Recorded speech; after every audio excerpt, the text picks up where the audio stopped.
When I was a housemaster in a boarding school, we used to bring the boys on trips on a Sunday afternoon, and this is one of the places we came to, 10-pin bowling here at Fountain Park in Edinburgh.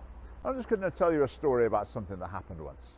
So we'd come here, do some bowling, have a burger and chips, and the boys would go on the amusements and we'd play air hockey.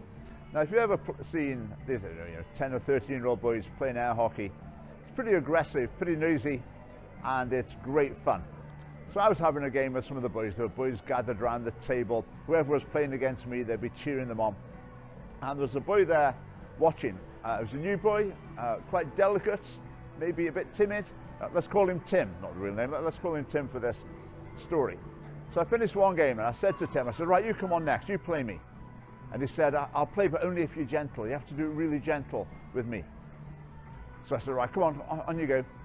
And so I got the puck to start off and absolutely whacked it at the other end of the table, straight in the goal. And I said, 1-0. And he said, no, you have to do it gently. I said, I want you to do it gently. So I got the puck again, absolutely smacked it down the table again.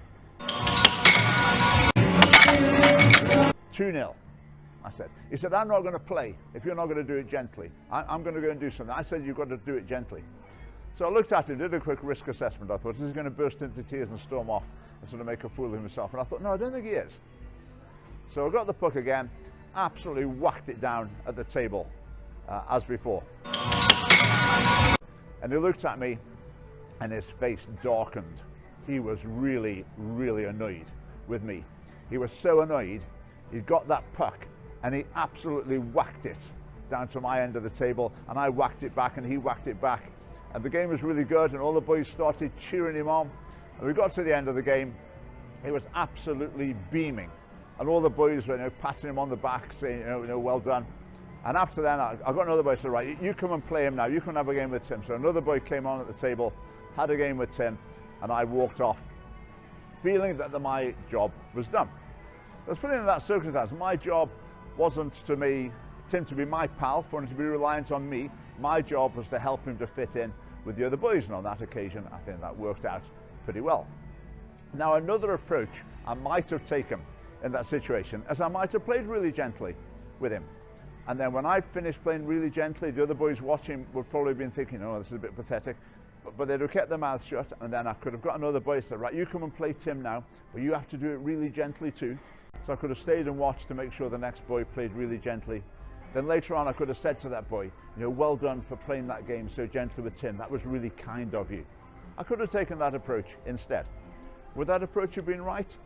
In some circumstances, that approach is absolutely right. If the age gap had been bigger, maybe that's what you need to do.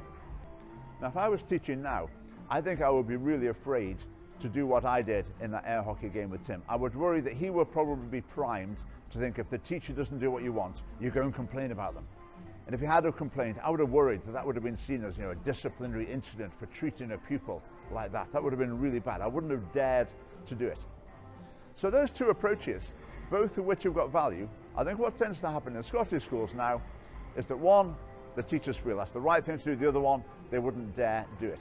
Now, if you think about those in terms of, let's say, typical mum, typical dad, maybe what I did there, that might have been more typical dad behaviour. Doing it really gentle with him, that might have been more typically mum behaviour. But in the school context, as I say, it's going towards all of one and none of the other.